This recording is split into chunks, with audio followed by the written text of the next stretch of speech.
नमस्ते दोस्तों, आप सभी का स्वागत है मेरे YouTube चैनल देखो अपना भारत देश में।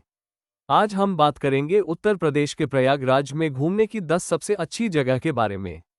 यदि आप प्रयागराज घूमने जाने का प्लान बना रहे हैं तो ये वीडियो आपके लिए है। वीडियो को पूरा जरूर देखिए।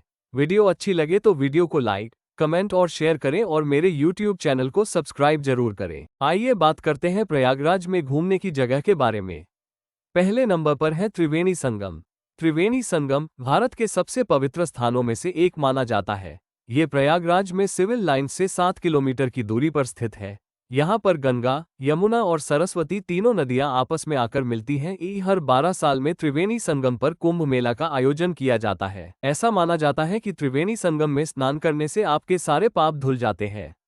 यहाँ किसी तरह का कोई भी प्रवेश शुल्क नहीं लगता है। आप यहाँ सुबह 6 बजे से लेकर रात के 9 बजे तक कभी भी आ सकते हैं। नंबर 2 पर है इलाहाबाद किला। इलाहाबाद किला का निर्माण मुगल बादशाह अकबर ने सन 1583 में कराया था। ये किला अपने ऐतिहासिक महत्व और आश्चर्यजनक वास्तुकला के लिए प्रयागराज का एक लोकप्रिय पर्यटन स्थल है। इसे देखने के लिए देश ही नहीं बल्कि दुनिया भर में कई पर्यटक यहाँ घूमने के लिए आते हैं। किला सुबह 7 बजे से शाम 6 बजे तक खुला रहता है। प्रवेश शुल्क नहीं है, लेकिन पर्यटकों को किले में प्रवेश करने के लिए कमांडेंट से अनुमति लेनी होगी क्योंकि वर्तमान में इसका उपयोग भारतीय सेना द्वारा किया जाता है। प्रवेश की अनुमति के लिए वैध पहचान पत्र साथ रखें। नंबर 3 पर है लेटे हुए हनुमान मंदिर। वैसे तो आजकल आपको लेटे हुए हनुमान जी के कई मंदिर देखने को मिल जाएंगे, लेकिन पुराणों में जिस लेटे हनुमान जी मंदिर का जिक्र किया गया है वो प्रयागराज का हनुमान मंदिर ही है। यह मंदिर प्रयागराज में सबसे ज्यादा प्रसिद्ध मंदिर है और यहाँ पूरे दिन भक्तों का तांता लगा रहता है। इस मंदिर में दर्शन के लिए किसी भी तरह का कोई प्रवेश शुल्क नहीं लगता है। नंबर 4 पर है आनंद भवन। आनंद भवन प्रयागराज में घूमने के लिए एक अच्छी जगह है।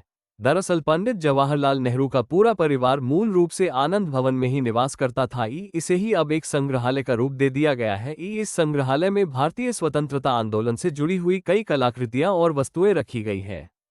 आनंद भवन में भारतीय पर्यटकों के लिए 50 रुपये और विदेशी पर्यटकों के लिए 150 रुपये का प्रवेश शुल्क लगता है। ये जगह सुबह 11 बजे से लेकर दोपहर के 2:30 बजे तक खुला रहता है। नंबर 5 पर है अलोपी देवी मंदिर। प्रयागराज का अलोपी देवी मंदिर एक ऐसा अनोखा मंदिर है जहां मंदिर के अंदर किसी भी देवी देवता की कोई भी मूर्ति नहीं रखी गई है। यहाँ मंदिर में एक झूले की पूजा की जाती है। ऐसी मान्यता है कि यह वही स्थान है जहाँ पर माता सती के शरीर का आखिरी अंग गिरा था और यहीं से माता सती का शरीर लुप्त हो गया था। यह एक शक्तिपीठ भी है। इस मंदिर में आपको किसी तरह का कोई प्रवेश शुल्क का भुगतान नहीं करना पड़ता है। यह मंदिर सुबह 4 बजे से लेकर रात के 9 बजे तक खुला रहता है। नंबर 6 पर है खुसरो बाग। खुसरो बाग प्रयागराज का सबसे प्रसिद्ध पर्यटन स्थल माना जाता है और यह पर्यटकों को अपनी ओर आकर्षित भी करता है। ये बाग लुकरगंज में स्थित है और इसके आसपास की दीवारों पर मुगल वास्तुकला की झलक साफ दिखाई देती है। खुसरो बाग में प्रवेश बिल्कुल निःशुल्क है। आप यहाँ सुबह 6 बजे से लेकर शाम के 7 बजे तक कभी भी आ सकते हैं। नंबर 7 पर है इलाहाबाद संग्रहालय। प्रयागराज के प्रसिद्ध चंद्रशेखर आजाद पार्क में इलाहाबाद संग्रहालय स्थित है।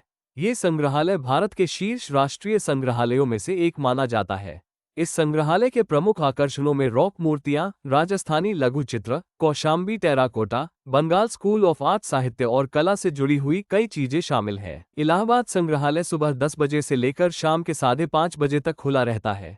यहाँ भारतीय पर्यटकों के लिए 50 रुपये और विदेशी पर्यटकों के लिए 100 रुपये का प्रवेश शुल्क लगता है। नंबर 8 पर है अल्फ्रेड पार्क।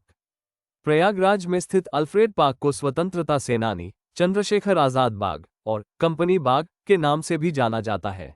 ये पार्क प्रयागराज का सबसे बड़ा पार्क है और यह 133 एकड़ भूभाग में फैला हुआ है।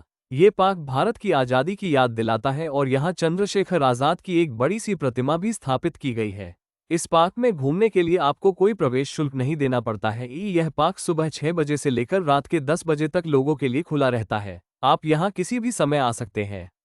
नंबर 9 पर है प्रयागराज में श्री मनकामेश्वर मंदिर। यमुना नदी के ठीक किनारे पर स्थित है। यह मंदिर भगवान शंकर को समर्पित है। जब यमुना नदी अपने उफान पर होती है तो यमुना का पानी श्री मनकामेश्वर मंदिर के चबूतरे को छूने लगता है। मनकामेश्वर मंदिर में भगवान शिव के दर्शन के लिए बड़ी संख्या में भक्त यहाँ आते हैं।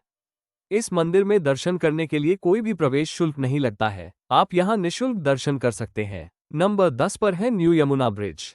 प्रयागराज में साल 2004 में न्यू यमुना ब्रिज का निर्माण किया गया। इस ब्रिज का निर्माण मुख्य रूप से प्रयागराज में ओल्ड नैनी ब्रिज पर यातायात के प्रवाह को कम करने के लिए किया गया था। न्यू यमुना ब्रिज को नैनी ब्रिज के रूप में भी जाना जाता है, क्योंकि यह प्रयागराज को नैना से जोड़ता है। इस ब्रिज को देखने के लिए किसी तरह का कोई प्रवेश शुल्क नहीं लगता है। रात में इस ब्रिज की खूबसूरती देखते ही बनती है। वीडियो अच्छी लगे तो वीडियो को लाइक, कमेंट एंड शेयर करें और मेरे YouTube चैनल को सब्सक्राइब जरूर करें।